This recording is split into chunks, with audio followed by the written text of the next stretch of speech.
Hi, my name is Tiana Cooksey, and I'm here with Tamesha McKinney, conducting an oral history interview at the Sherman Park Community Association.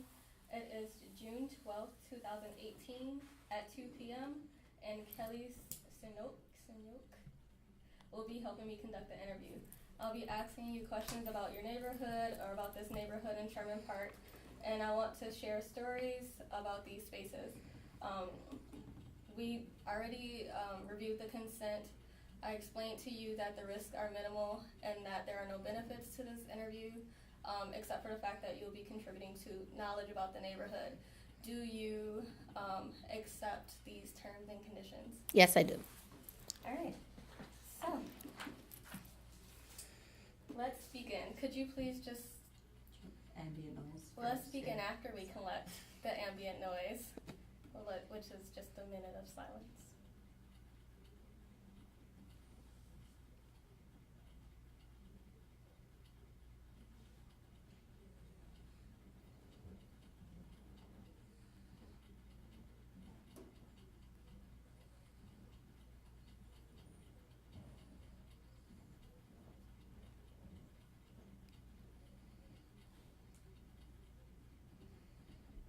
Yeah, that'll just help us when we edit. Oh, sure. If we have like overlapping or people talking and stuff, it'll just help you sound better. Oh, okay, perfect. Okay, let's start off the interview by you telling us a little bit about yourself and the work that you do. My name is Tamesha McKinney, and I was born and raised in Milwaukee. And I do community work, starting with the World Peace Celebration Project. Is really how I got involved within the Sherman Park area. After the unrest, there was a lot of talk about how can we provide solutions and start a kind of a clean slate. So I was brought into the World Peace Celebration Project as far as an event planner to bring it all together and to see that it goes off with the intent that it was set to provide to the community, which was, as far as with law enforcement and with the community, they need to be in a common place just to share thoughts and share ideas, to hear one another out. And we thought, what way to start that off than just a fun celebration in a park of peace. So what is it like working in Sherman Park? It's fun. It is. A lot of people get the wrong perception of Sherman Park due to just some of unfortunate incidents that take place, but it is actually a fun place. You see a lot of kids. You see a lot of kids with a smile on their faces, knowing that that's probably not everyday life for them, but it's their neighborhood, so they have fun in it. So you get that vibe when you go to Sherman Park and in the areas. Could you explain the perceptions that people might have versus the perception that you have after being in tune with the neighborhood? Oh yeah, there's so many cliches and perceptions that people get about Sherman Park, which is, rowdy kids, rowdy adults, people that don't care about their neighborhood. The neighborhood has went down from the years of the 70s and 80s, from when I was brought up in as a young kid. You get the perception that it's not safe, especially like as sun starts to set. You better be getting to wherever you need to get to. So you talked about care and people thinking that there's a lack of care in the neighborhood. Could you describe some of the instances where you've seen care played out in the physical environment? Yeah, so I've seen at one point, I don't know, and it might have been church affiliated, but you've seen young people out picking up trash. It was a day that I think they were just cleaning up the neighborhood. I seen older people out planting gardens. that brings a sense of tranquility when you see your gardens and when you see flowers in the neighborhood. You know that people around that area care, how their neighborhood look, and it's calming when you see that. So when you see that, you think, well, oh, not everything is what the cliches or what the perception is. And you may have your pockets and you may have your spots, but it doesn't consume the whole neighborhood, the whole community. So what would you say, how would you explain or describe this community to somebody who's never been in the community? With this community, you still have people that care. This is a community where I feel you can raise your children. You have a lot of different events in this community. There's a lot of churches within the community. I think it's one of the areas in Milwaukee where you have so much church affiliation and community partners. It's kind of, I consider it a hub of central Milwaukee, where if you don't know where you want to go or where you want to be involved, unless you don't have any kids or you want to start up, there's so much to do just in this small network area in the community that you can get involved in. And that's what brings so much light in the Sherman Park community area or in District 7, because outside of those small pockets of where you may have issues and may have problems, there's just so much more to it than just that. So could you describe some of the events and what those events are like? I know you said that you were brought in as an event planner originally to work on the piece that connecting the law enforcement to communities and getting everybody kind of on a common ground. Could you explain or describe some of the events that you've done in the neighborhood and also other events that you've seen that are available to people? Well, some of the events, like your Boys and Girls Club, you have that.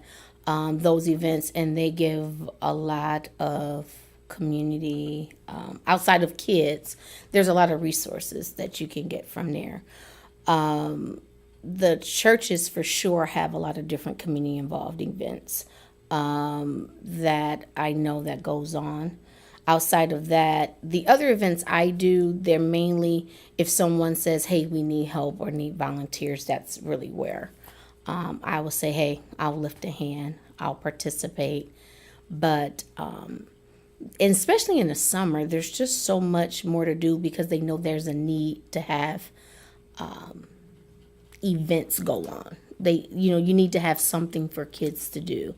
And resource fairs, like inside the neighborhood. Sometimes you'll have them in the big venues like a state fair. You may have them downtown, but sometimes those things need to also happen within the neighborhoods. Where I think some of the churches, that's when they come into play, that they'll do some of those things on Saturday. Feeding the homeless, because that's still an issue in our communities. They'll do, come in for free lunches. During the summer, Salvation Army has it where they have certain areas they go and just hand out lunches during the community. So I think all of that together, that those are what I know to be and where sometimes I may go and help in the community. So could you maybe go through the list in your mind in working with this community of stakeholders? I know you mentioned the church a lot. Could you just, if you could show us who the community stakeholders are and what they bring to the table? Sure. Some of the ones that I work with personally, just doing the event that I'm a part of currently, you have the District 7 Milwaukee Police Department. I worked last year, and again, hopefully this year, because the county supervisor has changed. It was County Supervisor Mail, now it's County Supervisor Martin. So hopefully I have the pleasure to work with her and meet with her. We did reach out to her.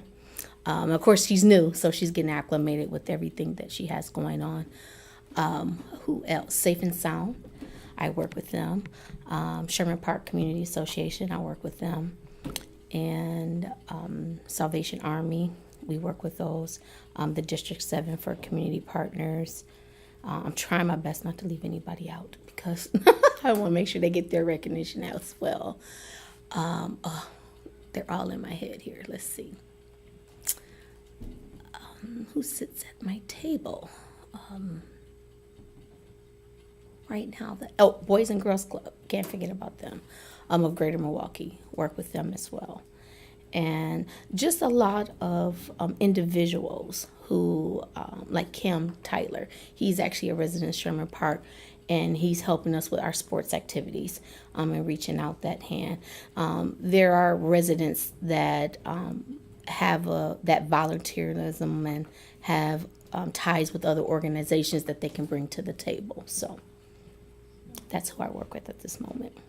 That's interesting that you said that other organizations can have ties that bring other people to the table. Mm-hmm. Could you maybe describe ways in which people could be involved or get involved with these organizations?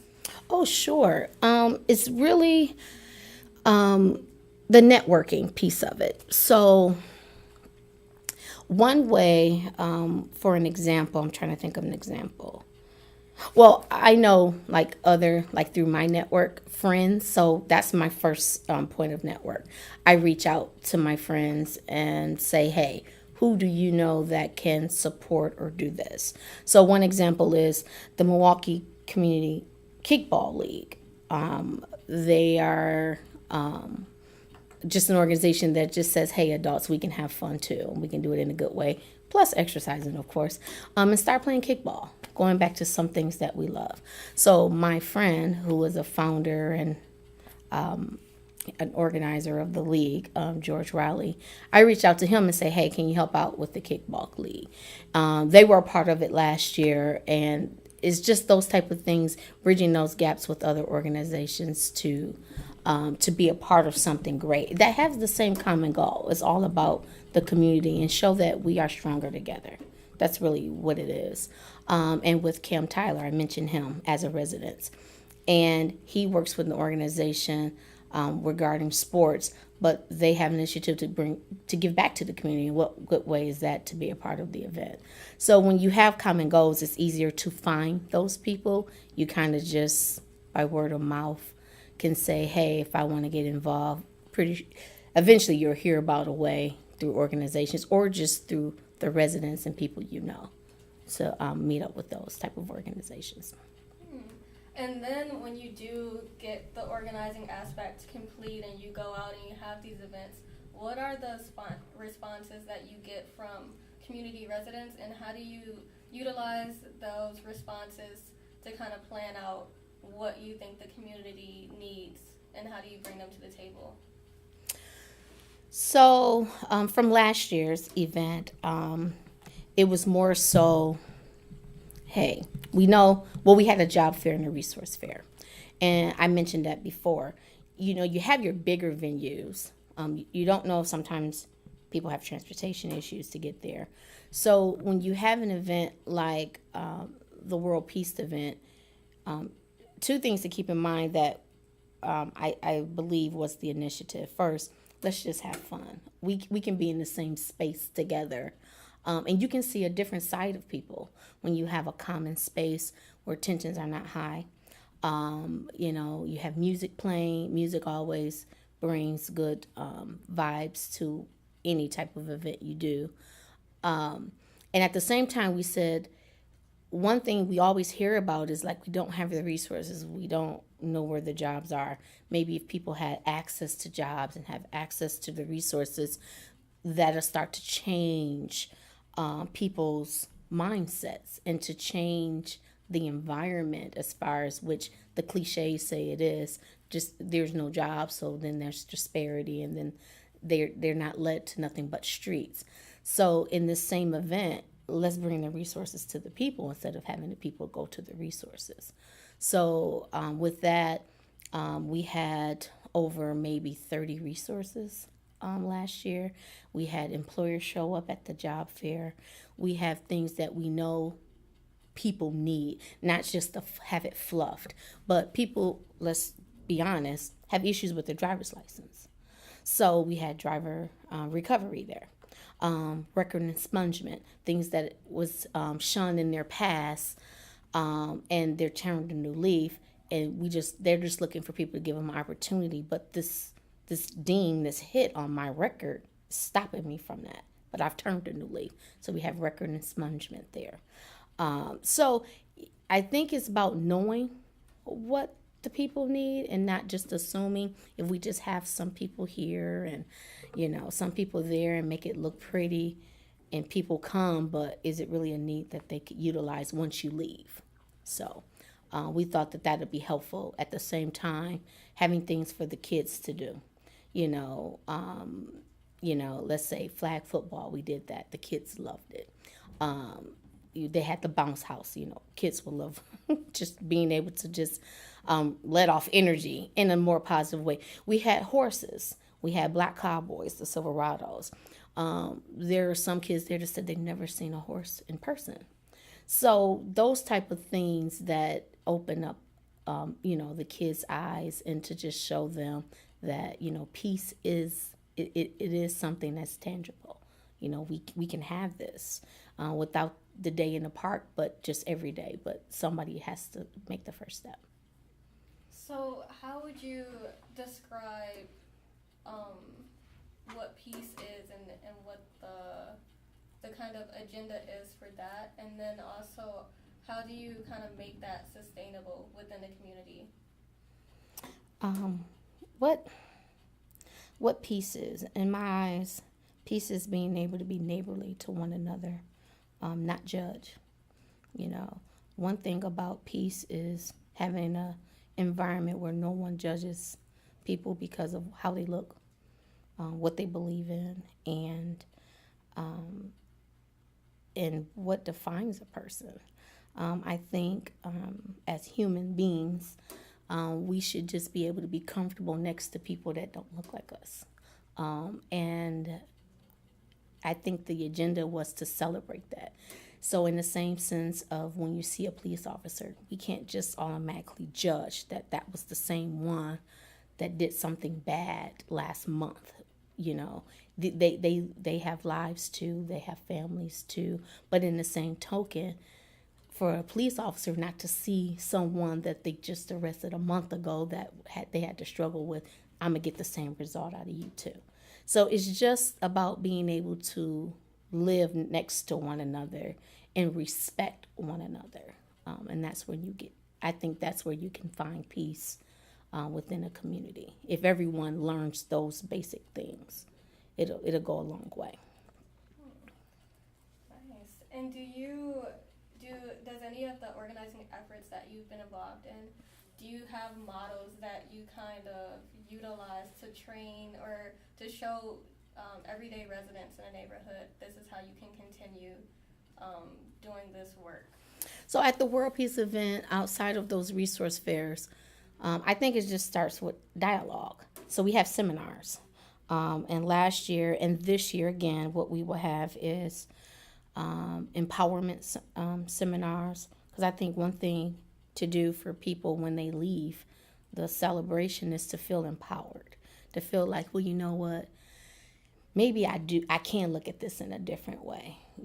I felt this way for a long time, but now I'm empowered to think openly to something. Have dialogue, what to do when you're stopped by the police. What are my rights and responsibilities? So it starts there, because at that point, when you're told the information and resources, but you may feel something different, it just starts the dialogue. And for the other side to say, I never thought of it. I never thought that that's how they felt or how they looked, but it starts with dialogue. And we had inequality seminars, human trafficking seminars, for young people and young women. Hey, that doesn't have to be, if you go down this path, it can lead you here, to a place that you never thought you'll end up. But it takes that you have to be mindful, you have to do this, you have to stay on the right track. Because if not, these are the alternatives. And what to do if you know someone is stuck in these situations. So some of our seminars talk about that. And we've reached out to those resources that are the experts in those matters to host those seminars. And I think by the neighborhood hearing that constantly, and it starts that. Like, you just can't talk about it one year and then 6 months, 10 months later, no one is speaking about it anymore. It won't be as effective as you constantly keep bringing up the same subjects. Okay, so that's really good information, and that's useful information. Could you talk about kind of how you see the result of those seminars and people getting this information and it being repeated to them over and over again? Do you see that being displayed on a day-to-day as you would maybe walk down the street? I don't think that's a short-term thing. I think it's more a long-term effects. Because if one person takes away from the seminar and go back to their home and start changing how even what they emulate in front of their kids, that's one change that would then affect maybe that person, then that kid affects their friends. So to me, it's more of a domino effect. Once you start having these conversations, and with these conversations too, we have literature tables. Someone takes that pamphlet, and this time instead of trashing it, read it, call them, show up at the office and say, I want this for myself, help me get there. If we affect even a few, that starts to affect other, and then that affects many. So I just think over a long time effect, like that's why it's important to constantly have these celebrations or have something similar, maybe not in the method we're doing it this year, like the big celebration. It's a 2-day event, so Saturday and Sunday. But then later on in the months or quarterly, someone does something more on a small scale. I think that'd be more effective. But at least they know there are resources. That's another thing about our event. Just letting people know there are resources. Last year we did a sleepover for awareness of homeless youth in the community and homeless veterans. So we did a sleepover after the first day event in the park. And those type of things, it resonated with the kids. And they're saying, wow, you wouldn't think teens are homeless, but they are, and they could be your friends. You just never know. So I think it's more of a long-term effect you will see over time if these things keep happening. Interesting. So you talked about homelessness, and one of the things that we do in the BLC Field School is we go and we observe and measure houses in a neighborhood. Mm-hmm. And this summer in particular, we looked at mostly foreclosed properties, because a lot of our research is based off of the abundance, or not even an abundance, but just the presence of foreclosure in a community and what that does to impact and influence how that community navigates their everyday life. So maybe since you do organize around this big phenomena of homelessness, do you have any opinions on the foreclosed property and vacant properties in a community and what that might do to someone living next to it? One thing I think is such an eyesore. It makes you already have a perception of the neighborhood. When you start seeing foreclosed, like just today as I was driving down Burleigh, even foreclosed businesses, it just becomes an eyesore, and it makes you think, oh yeah, this neighborhood is run down. But if you go a block over, you see a totally different perception. I think that's a great thing that you guys are looking at is foreclosure, because I think even with houses, along with the businesses that you see, if you start utilizing those properties to say maybe, okay, if we have homeless teens, maybe we can start putting up, I want to say, what do you call them? Not necessarily like group homes or anything like that, but shelter homes. And then because at a certain point when there's a gap that's always shut out, and I think it's between that 17, 19-year-old age. But if you have these places that say, hey, we will provide you shelter, but we're also going to provide you that transitional, how to get yourself ready where you can be on your own and be productive in society. Something like that, but use those foreclosed homes for maybe projects like that, or a resource living centers like that, where if you get them off the street, if you go through our program, per se, we'll help you get the resources where you can get yourself a apartment, a studio, work, learn how to pay bills, make money the right way. I think this city will just see such a big change, a 360 change. But I think that's what you could do with the foreclosed, because if no one is going to buy the house because they already see so many, that means everybody's trying to leave, right? That's the perception you'll get. But if you start showing those things or building those things, and like I say, the gardening, keeping the litter and the trash, you'll be surprised how that make a community, the perception of a community would be. Have you seen any organizations or any individuals take these foreclosed properties and kind of turn them into something? I haven't. I just thought that, if no one's going to live there, let's use it for, other purposes. That's what I believe. But I do know that some people look at those and try to, build group homes out of them, seniors living facilities out of them. That's what I've seen a couple do, but I don't know if that's a trend or anything to that nature. Even with businesses, you can even do it in a business climate setting. It seems like when we talk about foreclosures, like as we're discussing it, it seems like you're really solution driven. Whereas when we talk to residents, they might be more fearful, but they also express ways that somebody we spoke to said that she cuts the grass at one of the foreclosures in her block. Do you see, what was I trying to go with this? You mentioned perception too. So your perception, seeing foreclosures and maybe looking at the neighborhood now is more run down than it might actually be. Mm-hmm. Could you describe what your initial response? I don't know if you've just gone through the neighborhood here and saw the foreclosures, but if so, what have you thought initially? Well, my first thing is I thought, why? Why isn't there somebody vacant there? That's my first initial. What drove them away, or what happened of why they did not succeed? That's my first initial.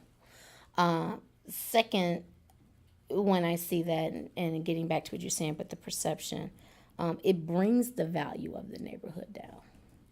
So people that would most likely want to buy a home there, or they're thinking, well, what am I going to get if I come here? If I'm going to get heartache, is it safe? Everybody want to be able to sit out on their porch and just get fresh air, and not have to worry about anything. So that's what I mean by the perception, because that's what people think. They want to be able to be in a community. They can yell across the street, talk to a neighbor, know if something's going on, alert the neighbor. And that's back to the neighborhood watch. That's the era I grew up in. You always had a neighborhood watch. My dad used to leave the screen door open in the summertime. He'll just lock it, but he never closed the door. And we slept and woke up the next day. I come from that era. I come from when you had block parties in the neighborhood. Everybody knew everyone's children.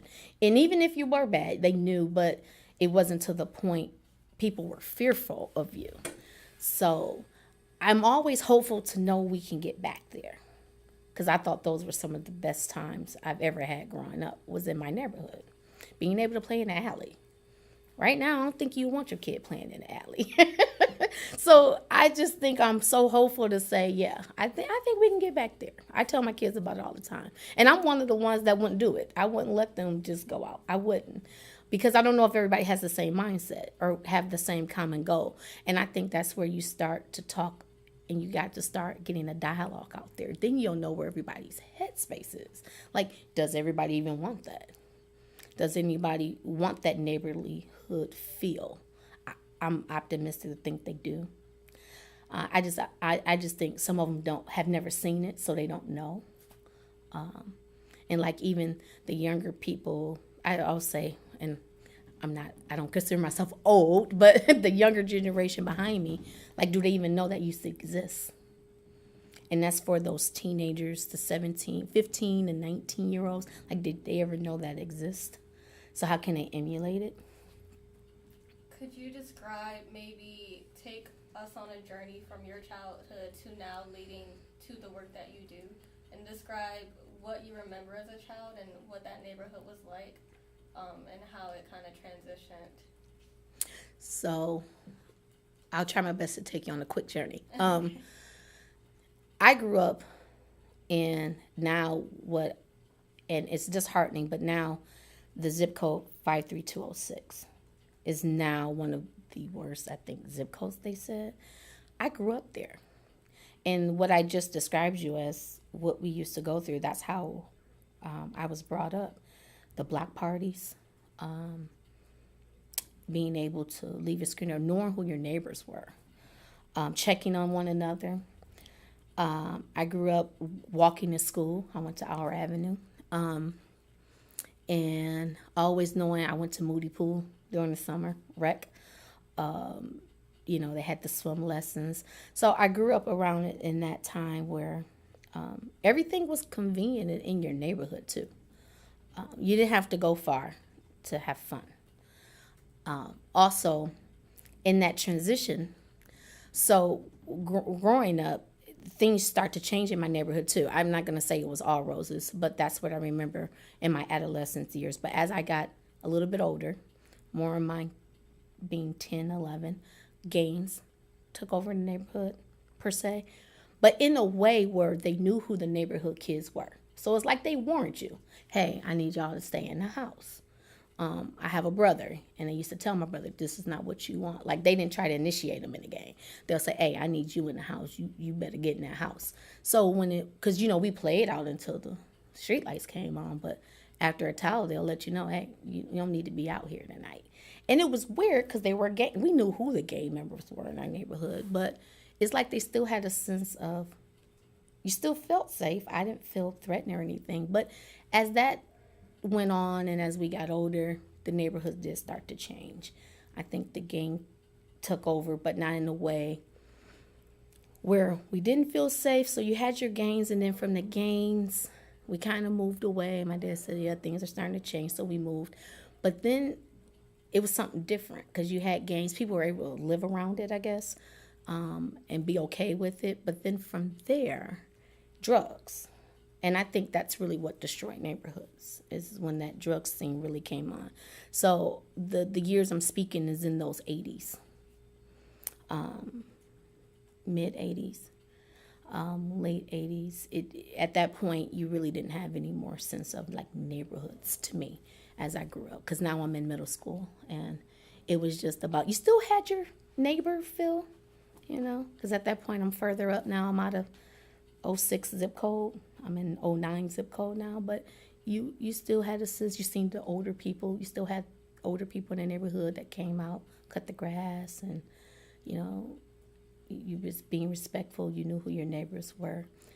But now to have fun, it's not really your neighborhood. You had to go find the centers, do things at school, be involved in church for activities. So I think that was the change too, because before you found fun in your neighborhood. Now you had to go and find and seek fun or be involved in different things. And then from there, when the drugs took over, your households start to change too. Now you have a lot more young moms. I think that also changed neighborhoods. You didn't have really that two-parent family kind of home. You had more of young teens and young moms raising kids that didn't have that family support or dynamic. On top of that, that's when now I'm in high school, and now you had the things like the truancy rate. I used to remember, hey, if you wasn't in school, the vans used to come by, or, people were getting picked up and your parents are getting in trouble. Now, you're on the bus and you had to make sure that you went to and from. You couldn't kind of hang around. So, and I think all of those economic things that changed our environment affected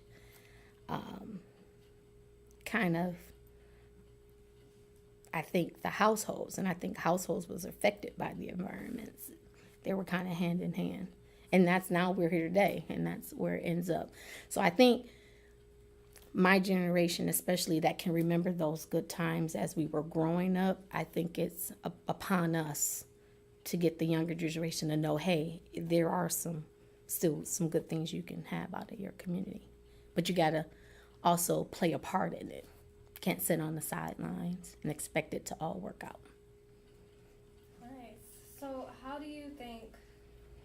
You mentioned that transition and then you eventually moving from that neighborhood when it started to get bad.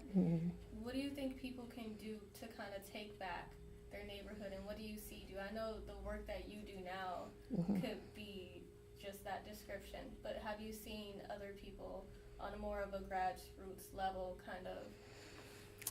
I haven't, and I hate to say that. It doesn't mean because I say I haven't that it doesn't exist. I know it exists. I haven't been directly in contact with it. Does I hear about them, like, or I see a commercial that, hey, we're doing this.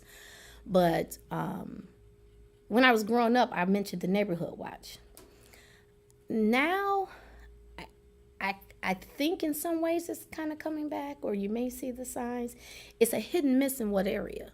Because if you're in a good neighborhood, oh yeah, you have little, meetings, and people are sending flyers on your door saying, hey, watch out. I heard a couple of cars got broken into. It's that connection. But you're in a nice neighborhood, And I don't want to call it out. Let's say if you're in Wauwatosa, I believe I have a friend that lives in Wauwatosa. They still do that. She's like, yeah, someone left a flyer to say this. That's how I know about that. And I was like, oh, that's nice of them to do that and warn you. But if you go in other neighborhoods, I have friends that's still in the other neighborhood because they just saying, I know some of these people because when I was growing up, they were little. So I know who these kids are. And it's like, yeah, it's really about because, and another thing is too, people don't live in the neighborhoods long enough for you to get to know them. It's like I have a friend that said, hey, my neighbor changes every year, like every 6 months, or you see a revolving door. Or, those are people you really don't want to associate yourself with. So it's hard to say, a grassroots or how we could bring that back. I just think one thing, and you can call me old-fashioned, not snitching thing, that young people, that I don't even know if it started with them. I can't even blame it on them, but that's what has to go away. Because one thing you asked me is how you take back your neighborhood. That no snitching has to go. Because you have to get the toxic that's within your neighborhood out your neighborhood. And one way it's going to do that is you have to work together to make that happen. The no snitch, I don't know how people want better. And they're saying, hey, you just got to give these people jobs and things like that. But that's not the only problem. If you have something toxic that's in your neighborhood, the only way to get rid of toxin is to make sure you remove it. You can't put a blanket over it. It still spreads. So. That's a good analogy. Could you maybe describe some of the things that you've done before you got to the position you are as an event planner? Like, what are some of the initial things that you remember doing to get to this point where it's like now you organize for communities? Just helped out. I didn't do anything different or big. This is like the first part where I could truly make a difference. Everything else is just helping out. Like, I used to be a Girl Scout troop leader. I have, and my friends know, I have a place in my heart that I love children, because I think kids are more innocent than anything. And excuse me, I didn't know it was like. And I feel, like I was saying, children are innocent in things, so I believe in helping kids. Because a lot of things, kids are taught. It's a behavior thing. So that can be corrected, especially with kids. So I used to be a Girl Scout troop leader. And I used to say, the opportunities of our young girls, our African-American young girls, to do Girl Scouts, I was like, yeah, let's do this. And then I, put my own little spin in it, because not everything, we got to be able to reach our kids. So you got to know how to reach them. So I made things, and for those girls to open up, know what sisterhood is, if they've never seen it before. So I can say that was probably my first thing, and my first instant is getting involved with the Girl Scouts. I'm just gonna pause it really quick. Yeah, because it's like. Did it pause?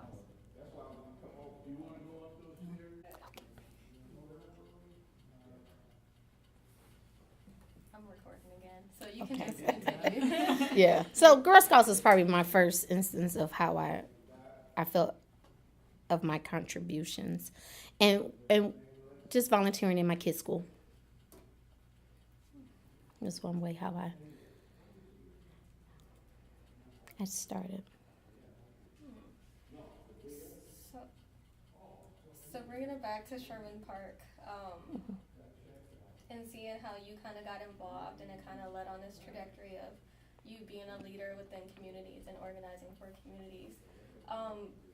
Working in Sherman Park, can you tell me about the cultural norms or the resources, the community associations, or anything that you feel like have been detrimental to the success of the neighborhood, and kind of what your impression initially getting into this neighborhood and then after being in it for a while? So I mentioned early on that I feel Sherman Park is like a hub. And I say that because and there might be others, like you have your Washington Park. I think that's they have a senior center there.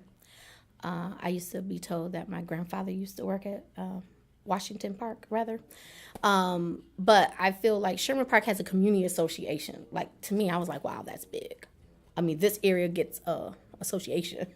And I don't know if there's any others that way. I don't even know if there was any in my neighborhood when I was growing up. I definitely don't think there's one where, as being a young teen, had one. So I think just that alone, having people that is dedicated to your area, to your neighborhood, the residents, and I can't speak for them, but you can't take that for granted. I mean, there's someone day in and day out that's looking out for this area and trying to make it be the best area, the best community for its residents ever. I think that speaks volumes. Having the Boys and Girls Club kind of as an anchor in this district, I think is big. Not every district gets that central point. They may have them, but not a central point.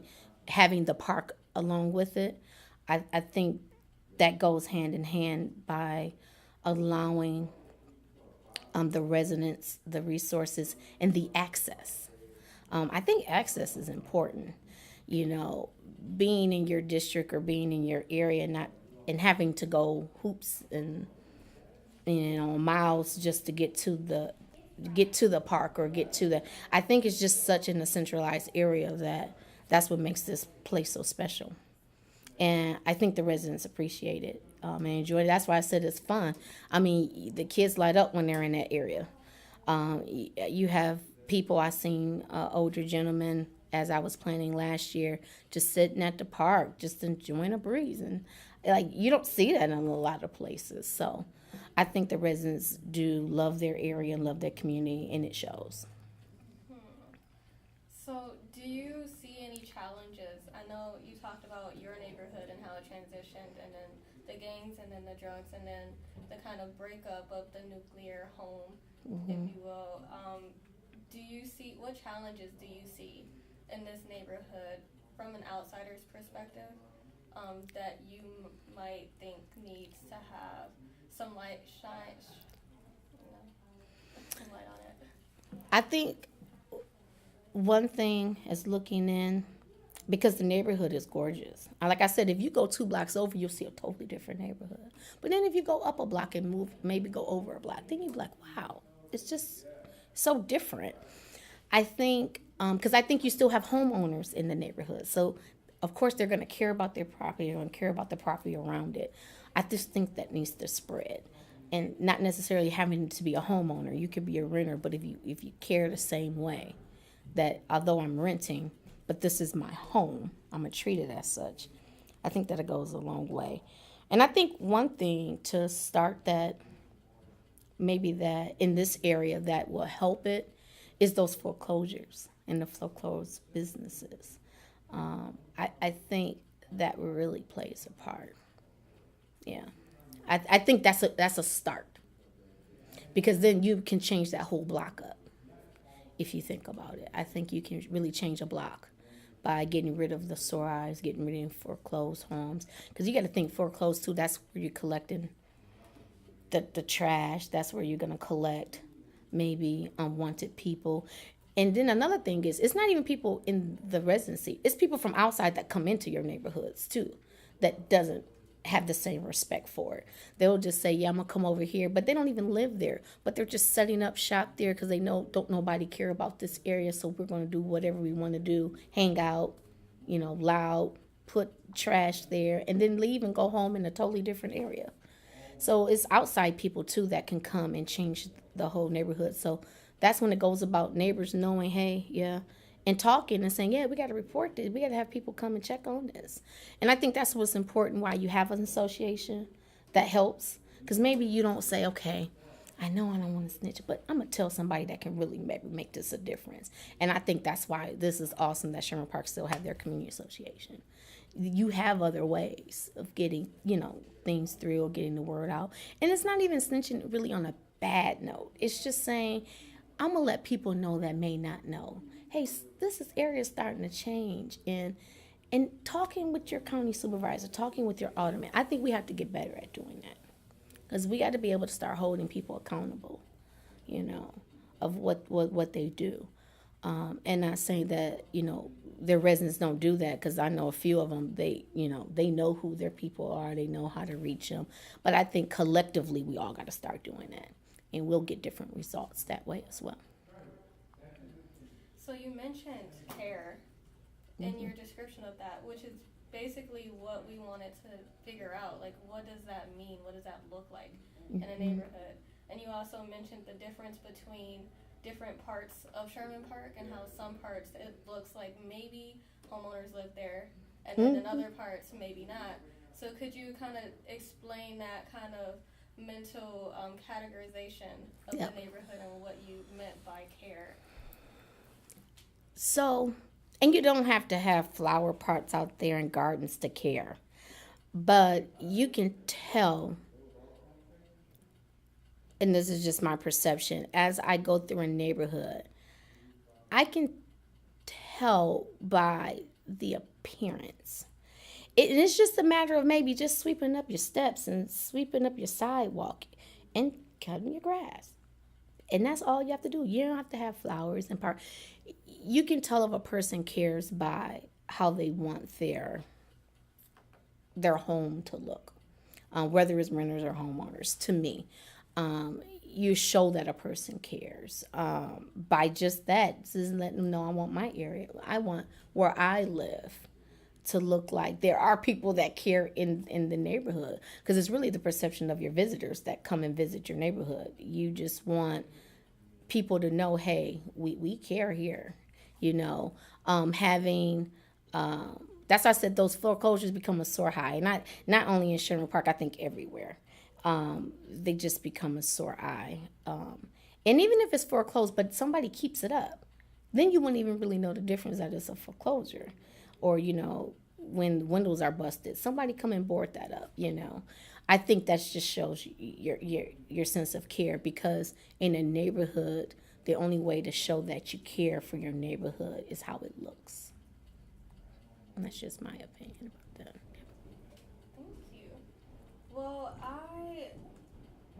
those are all of the questions that I have right now. If there's anything that you want to add about what you feel about Sherman Park or the work that you do in Sherman Park, you can take this time to just speak.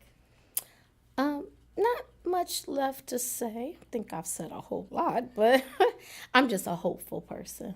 I just know one day neighborhoods will be the same again, if not better. I think the generations to come may have it even better than how I had it. And I just think everyone just know it starts with you. Everyone has to be accountable, and it starts with you. And as long as everyone can smile, respect one another, respect each other's opinions too. Everybody is not going to always agree, but just respect, okay, that person had an opinion, put some thought behind it. I don't agree with it, but yeah, let's see how we can move forward. And if you see a problem or you don't like what someone do, bring a solution to the table. That solution might change that person's mind. Yeah, and just be friendly to one another. And that's it. Well, thank you. This has been an interview with Tamesha McKinney at the Sherman Park Community Association. Again, on June 12th. It is now 2:59 p.m. Thank you for your time. Thank you, guys.